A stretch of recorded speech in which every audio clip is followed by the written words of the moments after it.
साड़ा सलेद जोहार इन सारना धर्म गुरु चला कि सोशल मुर्मू उपरूम तीन तेज दो बैसाख बंगा मुलुग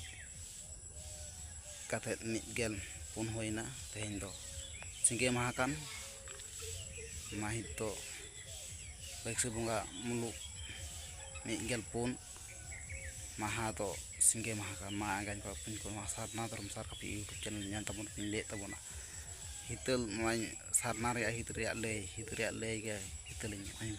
ᱧᱩᱛᱩᱢ ᱟᱠᱟᱱ ᱱᱚᱣᱟ ᱫᱚ ᱡᱟᱦᱮᱨ ᱪᱤᱱᱦᱟᱹ ᱢᱮᱱᱟᱜ ᱟᱠᱟᱫ ᱢᱟ ᱟᱸᱜᱟᱡ ᱠᱚ ᱟᱯᱤᱱ ᱠᱚᱧ ᱞᱟᱹᱭᱮᱫ ᱛᱟᱵᱚᱱᱟ ᱯᱨᱚᱪᱟᱨᱮᱫ ᱛᱟᱵᱚᱱᱟ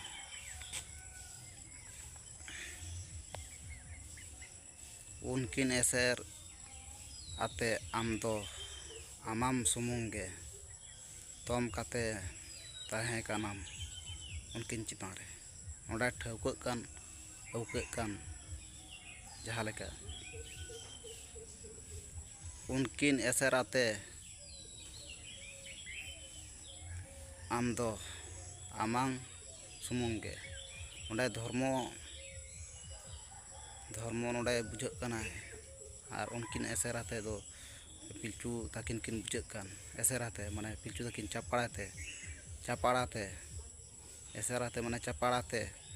ऐदरी आते तोम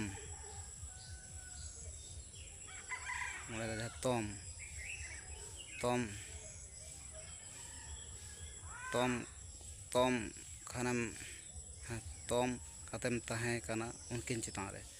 ओंडे तोम माने नोडे तो आइकᱹᱜ कान तोम माने हापित थीर होनवा माइगन को पिन को गुरु गमके पंडित रघुनाथ मुर्मू हितले सारना धर्म हितले माराम बुरु हिरले आबो खेरवाड़ वंश पिलचू गाड़ा को आदिम जाति खेरवाड़ वंश पिलचू गाड़ा को धर्म ग्रंथ दो पिलचू गाड़ा को धर्म ग्रंथ दो हुयुग कना हितेल धर्म ग्रंथ आबो सान्ताल को धर्म ग्रंथ हितेल ऑल रॉल धर्म मेना तबोना मा नोय प्रचार इन दो सारना धर्म को चला कनी वेस्ट बेंगल को मेनेत गानी को अपन को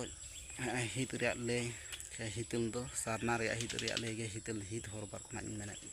मा जहाँ को एतम को सामाम पाचने का सुजे सामटा सुजे जोहार।